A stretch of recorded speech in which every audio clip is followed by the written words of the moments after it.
Hello everyone, Manali Thakur here, BCBA and Parent Academy Moderator at BPI, coming to you today to talk about visuals, specifically picture icons and 4 different ways you can use them. Here's an example of a picture icon. Where do you get picture icons? So we have a software that we use at the clinic, but we also just do simple Google searches. So I'll search for a picture representing something that I would like for the child to be able to communicate, or an activity that they need to do, or a place that they need to go. I also have done a Pinterest search and have found a bank of visuals that I could print out right at home.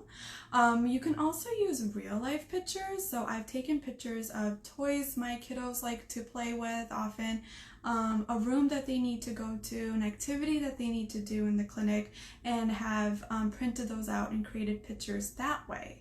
So multiple ways to just create them at home. Now, what are the different ways you can use them? So I use pictures in 4 ways. The first way is a schedule. So I have a schedule right here. And this one's the more typical horizontal schedule, so you read it left to right. Up here we could have, oh, we're missing the first activity that they perform, table time, for example. That is the first thing that they're doing during their day. If you were to ask them, where are we going, what are we doing next, you can point to the activity. You can have your child pick it up and give it to you. Something I've also done is, if there's a corresponding picture at the location, they could bring the picture to the location and match them up, just like this. Or if they're done performing the activity, if they finished it, they can pick up the picture and move it to the all done side. Whoop, lost that one. Good thing I have extra.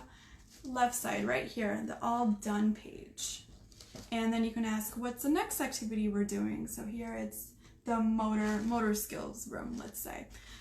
This is one of the horizontal ones we've used. You can also use a more popular version of the vertical schedule. So this is just going up and down.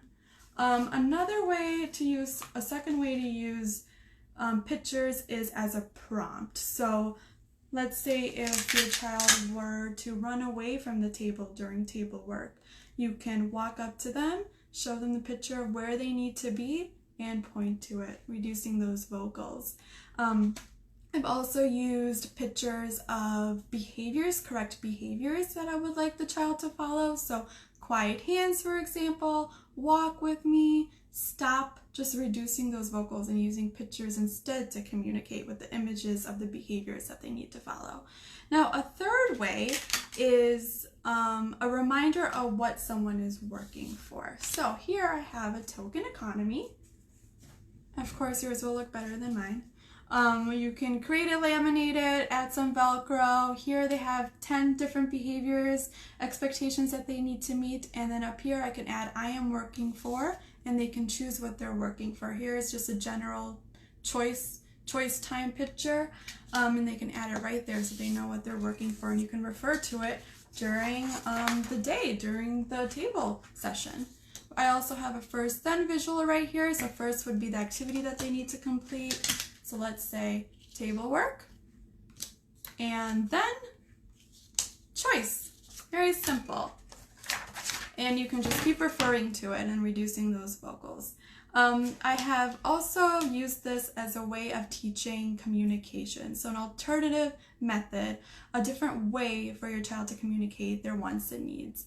So let's say if your child is engaging in problem behaviors during dinner because they're just hungry and they want to eat, you could teach them to communicate using an icon that shows a food that they want, or just general snacks or lunch.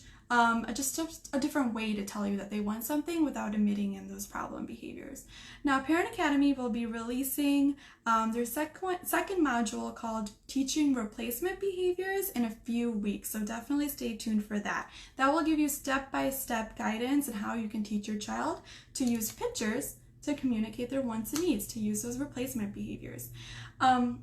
As always, leave questions in the comments if you have any questions about how to use visuals and how to get more visuals. I can definitely give you some more knowledge surrounding that. And of course, always check out Instagram, LinkedIn, and that Pinterest page that I was talking about at the bottom, as well as just Pinterest for BPI. We have a lot of goodies on there, so definitely check it out. All right, everyone, have a great week, and I will see you next week. Bye-bye.